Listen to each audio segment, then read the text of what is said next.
Ray Parks, alagang-alaga si Zainab at Rana. Sa nakaraang IG Live ni Zainab Harake ay nakita kung gaano ka-green flag si Ray Parks. Bago sila kumain ay nag-leave muna ng dasal si Ray. Ayon sa manager ni Zainab sa isang comment niya noon, ay ganun daw talaga si Ray Parks. Bago kumain ang Team Zavis ay nagdarasal pa raw ito. Pray mo na lahat? Yeah. Yes. Lord, we help you for your throne of grace. We thank you, Lord, for another blessed day. Thank you, Lord, for the gift of life. Thank you, Lord, for the victory on today, Lord. May you bless this food, bless the hands to prepare this food, oh Lord, and we lift up this time to you in fellowship, oh Lord. May we be reminded of your love, of your grace in our lives, oh Lord, and may we continue to just create memories. In Jesus' name, pray. Amen. Amen. Bless the food.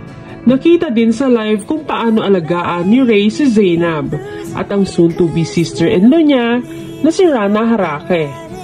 Kahit pagod sa laro si Ray, ay siya pa rin na nag-volunteer para ipagluto sila. Food lang. Gary Park po is daddy ng lahat. Yes. Yes. Ipagluluto pa tayo niyan. Totoo. Pagod na yun si, Dito yan.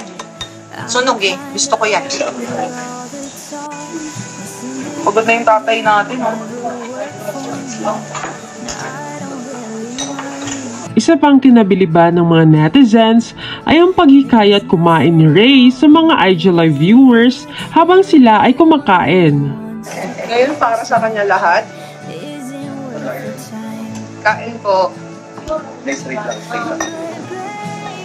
Ayon sa mga netizens ay napakaswerte daw talaga ni Zainab dahil si Ray ang dumating sa buhay niya.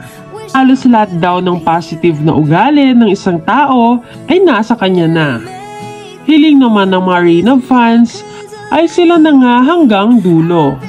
Ayan yung malambot eh. Mas gusto mo yan kaysa sa akin? Mahal kita. Topak mo. Mahal kita. Ito gusto. Topak.